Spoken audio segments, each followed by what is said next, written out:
France is witnessing one of the most violent protests of the century. Thousands of citizens are on streets clashing with the police. All of this over pension. On Thursday, French President Emmanuel Macron brought in a controversial pension reform plan. He extended the retirement age from 62 to 64 years without a vote of lawmakers. Now, Macron's party argues reform of the pension system is necessary to sustain it long into the future. It has a projected annual deficit of 10 billion euros, which is approximately $10.73 billion each year between 22 and 23. Now, India is facing a similar predicament. The issue of old pension scheme versus the new pension scheme continues to dominate news. The OPS, under which the entire pension amount was given by the government, was discontinued by the government, the central government, in 2004. For OPS increases government's liability. In short, OPS puts the burden of employees' pension on the states. Whereas returns in the new pension system involves contribution from both the employers and the employee and are market linked. But recently, Congress-led Himachal Pradesh government restored OPS, which was one of its major poll promise in the run-up to assembly elections, saying that the decision was based on purely social security and humanity, variations. So that, of course, was the reason given by the Himachal Pradesh government. There with me is my colleague Rakesh. Also in the studio continues to be Karthik. I want to first begin with you, Rakesh. Pension has become a socio-political issue in France and now in India. Unfortunately, I would say, because we are adding to our problems. We at one level want to be taking decisions which make economic sense. If it's not possible, we want to take decisions which make both political and economic sense. That again is an idealistic situation. Here we are in a situation where we are forced to try and make virtue of a decision which is fundamentally flawed economics wise. Okay. And it's going to bleed us all as a nation. What's happening is that we got into this massive peer pressure between one state and the other state. And now we know that even in Maharashtra, which is a BJP ruled state, there is tremendous pressure. People have gone on strike, and the 4 ministers from Maharashtra government went and met the agitating employees and tried to, so to say, tell them that this is how it should be. But how it should be, that particular line is missing in terms of the overall narrative. I think both the centre and the state governments, respective state governments, have failed to put on the table exactly the demerits of this particular challenge. While as if you look at 2 big economic proponents in the UP era, that's Montek Singh Ahluwalia and NK Singh. NK Singh, who heads the Finance Commission, Montek Singh Ahluwalia, who headed the Planning Commission. Both of them have gone on record repeatedly to say that we should not go for the old pension scheme. Yet, Congress leadership at the top, at the apex level, has said that we will persist with this. And now the startup in Indian political environment, which is Aam Aadmi Party, has already made an announcement that it will do so in Punjab. And as I mentioned, Maharashtra and quite a few other BJP states are privately, ill at ease, saying that we don't want to go to OPS. So I think there is a need for a national communications perspective from the center and each state, saying that, well, it's important that you get pension, but this is the format where we can sustain the pension, rather than getting into a situation where there is nothing and the state gets ruined physically, which we are perilously close to in some states. Okay. Karthik, explain to us the economics behind the old pension scheme and the new pension scheme, and why exactly are people more and more aligned towards the old pension scheme, asking for it, demanding for it, also in Maharashtra now? Okay, so Shweta, if you'll allow me about a minute to come to the economic fundamental difference between OPS and NPS. I think what is happening in France right now is fairly interesting. It's a very different situation in France versus what we see in India. India has a young population, and if you look at Europe and Japan, of course, being the oldest country right now, but even if you look at most economies in Europe, they have an aging population. What is also happening in the world right now is that the longevity has gone up. People don't die early. And the physical fitness, thanks to medicine, thanks to diet, thanks to an overall lifestyle, as much in India as in the West, of course, is the fact that you can work for longer. So I'm sure my older friend Rakesh would agree with me that maybe that the age of 60 for retirement, 58, 60, depending on what rank you retire at, etc. Maybe there is actual need to relook at that as well to reduce the pension burden, given of course attributes like physical fitness, mental agility, and all of those. So it reduces the pension bill, and you continue earning your living through working for that living. Of course, having worked 40 years, 35 years, again depending on what age stage you retire at, you've given that much. But if you're allowed to if your physical fitness and mental fitness allows you to work, by all means, maybe there should be a relook at that. But anyway, coming to your fundamental question now, OPS. Straight away opt for a longer period, So the technical difference between OPS and NPS, very simply put, OPS gives you 50% of your last drawn salary as pension for as long as you live. It has functioned very well for defense services, for retired government officials, etc. And when you join a force or when you join the government, pension is of course one of the key drivers for sustained employment. So the old pension scheme gives you 50% of your last drawn salary irrespective. Now, what does this do? I spoke about longevity, and I spoke about the fact that people are living longer, living healthier, etc. The pension burden obviously on the state government goes up because you are giving that pension away with no collateral, with no exchange of service in lieu for those many more years. So how do you sustain it? The NPS is not something which India has devised out of the blue. I mean, anybody may want to take the credit or discredit for it, but NPS has been in existence in the Western world forever. Now, what does NPS do? NPS allows you to put 10% of your salary every month into the pension scheme, and the government contributes another 14% into that pension scheme. This corpus gets accumulated and gets invested in market-linked assets. Now, obviously, anything that goes, there are disclaimers. We ran a disclaimer at the start of this show, but any asset manager you go to, any investment advisor you go to, any kind of investment comes with a certain risk. Now, higher the risk, higher the reward, but higher the reward, higher the risk as well. So the converse is also true, which means that unlike the old pension scheme where no matter what, it is the government's responsibility and it is completely the onus of giving that 50% of your last drawn salaries on the government, and come what may, you will get it. In the case of NPS, there are risks associated. Your money parked, let's say in 2017, 18, all the way till 2019, if your money, considering an NPS kind of a situation in India, if your money was parked in the markets, we saw a bull run. Now imagine somebody who could have retired potentially in March 2020.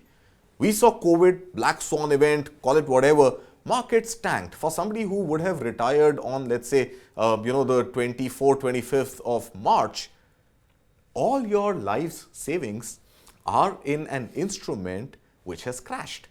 Now what do? There's nothing you can do. You can do a part withdrawal, part of it can stay, and you can hope that it goes up, but that element of risk is always there. That is the crux of the reason why government employees don't want to opt for NPS. They joined the government services and they came into the forces knowing very well that they are going to get a pension. Come what may, you have served the government. It is the government's responsibility to look after you in your golden days, in your golden age. Now that your investment or your accrual is linked to a market-based product, that market-based product can go kaput anytime. Ideally, the fundamentals of personal finance should play in. There should be flexibility that closer to your retirement, if you have got the kind of returns that you had expected, you remove money from equity markets, you put them into a debt instrument, it continues to grow at a lower risk, etc. But the point is, financial literacy, even among the most elite in the country, is limited. So there is bound to be resistance from an employee level who had signed up knowing very well that they will get a guaranteed return, an assured return, and now they are being told that no, your assured return is no longer assured and it depends completely on the vagaries of the market. So economically, fundamentally, there is a huge difference between OPS and NPS. Can India afford OPS? Obviously not. So I agree 100% with Rakesh Kar. There is no way that we are going to sustain a large retired workforce for a very long time, giving them taxpayers' money and their own, of course, whatever they have sort of contributed to the nation, no denying that, of course, but taxpayers' money going to service pension bills. is going to be fairly unviable, if you ask me. So, what Andhra Pradesh government has suggested, earlier this month is something called a GPS, which is a guaranteed pension scheme. This is somewhere in between an OPS and an NPS. So, an OPS will give you an assured return, and NPS will give you a market-linked return. A guaranteed return scheme could be something in between, where there is some assured return and there is some market-linked return. So, if something like that can be worked out, but I think we are too deep down into this debate of OPS, NPS that there would be any changes really in the draft. Okay. Another criticism. Yes. See, you have to put this entire issue in context. First of all, there are no free lunches. That's the fundamental rule of economics. But if a free lunch has been promised at some point in the past, you can withdraw that free lunch also. One, that there is no free lunch, and if it's there, it can't be sustained for long. It will bleed someone. Okay. That's what's happening. Third, government jobs today, what is the percentage that exists of government jobs? There are so many people in the organized sector who are outside of the government jobs. Don't they deserve a life, a pension? And lastly, we need to reimagine this entire landscape. If there is need for a guaranteed pension scheme, like Karthik mentioned, you have to factor in the private sector employees also.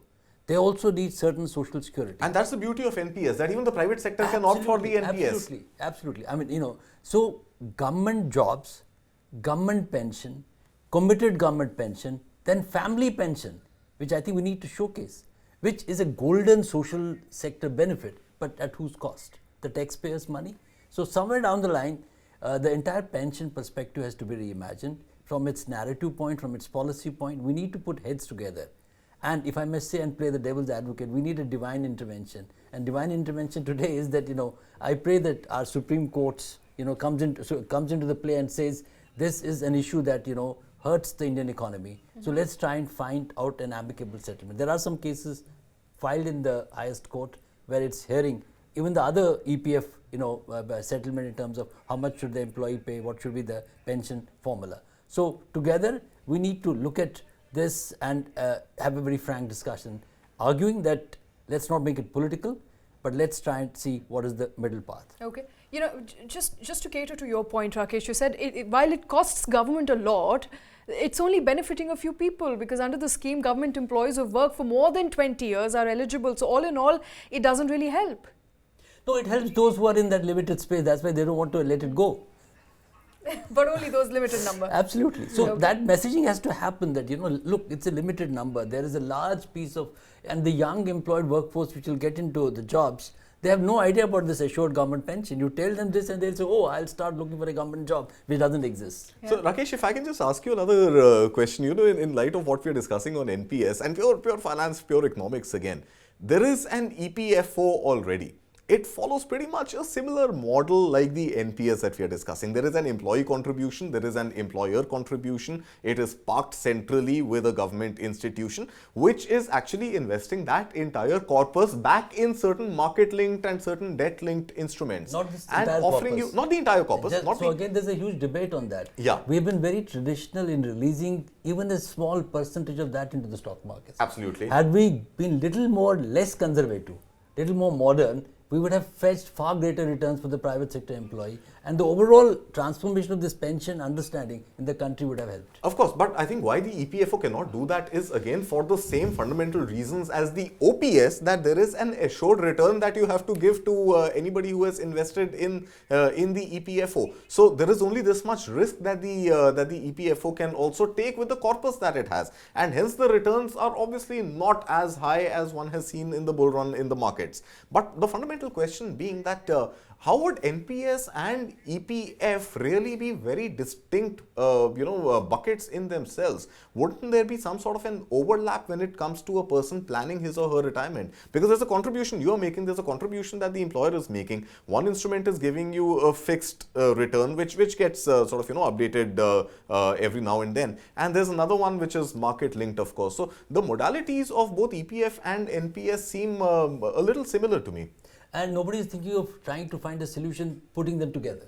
So that was my next question absolutely. to you. That should EPF solution. and NPS really be one combined bucket where there is a safety of investment which comes through the market practices and investment practices that EPFO is taking already into account, and I don't think it has defaulted, at least not in my living memory. And there could be a slightly riskier approach that NPS takes, and combine the two become a handsome retirement tool for professionals of the government sector and the private sector. On the economic side, there's obviously a need for some out-of-box ideas. One is that increase the age of retirement from 60 to say 62 to begin with. It's there for doctors in the government sector. Some private sector guys take them as consultants, but that's a small drop in the ocean. But wouldn't that actually lead to further unemployment for the youth? And a France-like situation. It's a question of, either or nahi hai. We live in grays. You need to retain some talent and put them. Not that I'm on for an aging population, I think one should go with the France model. But for a country where you have which is fueled completely by the youth, wouldn't that lead to challenges of its own then? No, there's an economic disincentive in retiring someone at 60 who is a bright mind, has tons of experience. All that experience comes to a full stop economically and has social consequences. Sir, are you mentioning that professionally or personally? I'm making a professional point while being personal about it. Okay, then let me ask you a final question. How do you expect a person to buy into the argument of old pension scheme when they would very much happily would want an old pension scheme? How do you expect them to actually buy the idea of a new pension scheme? It's very difficult. So if it were left to further discussion, I don't know how much time we have, but there's got to be a cutoff. You can't change this from OPS to NPS overnight. I think there's got to be a cutoff. People who are yet to join the forces or the services, government services, or who have been around for, let's say, 5 years, 8 years, 10 years. I don't have a number. I mean, there's no magical number. But it can't be done retrospectively. It can't be done for everybody across the board. I think the commitments that have been made to existing employees need to be honored, for some time to come. Of course, we will continue to bleed for, again, depending on the ideal cutoff date decided, we continue to bleed for another 5 years, 8 years, 10 years, or whatever. But I think it has to be choice driven for existing employees first, and all new workforce getting added to the government services. NPS should be made compulsory. But then again, do we have that sort of a runway to stagger it and space it out? I'm not sure. Okay. And what sort of economic burden are we looking at? Because we know Punjab's been made a promise, and Maharashtra is... It would vary from state to state. Again, okay. We discussed earlier in the show, that certain states are not making that much of money. Their GDP versus their expense is very high. So, GDP is on the lower side, expenses on the higher side. So, those states, there is no one uniform figure. I think, the messaging has to be very strong. There have to be some out-of-box ideas. Remember that, we are in India yet a very socially cohesive family unit. Someone retires, he's not abundant like in the US. He doesn't need to go to an old age home, where there, of course, is social security. In terms of the finance, here it's, the fear that if I don't have pension till I die, and nobody will look after me is slightly misplaced.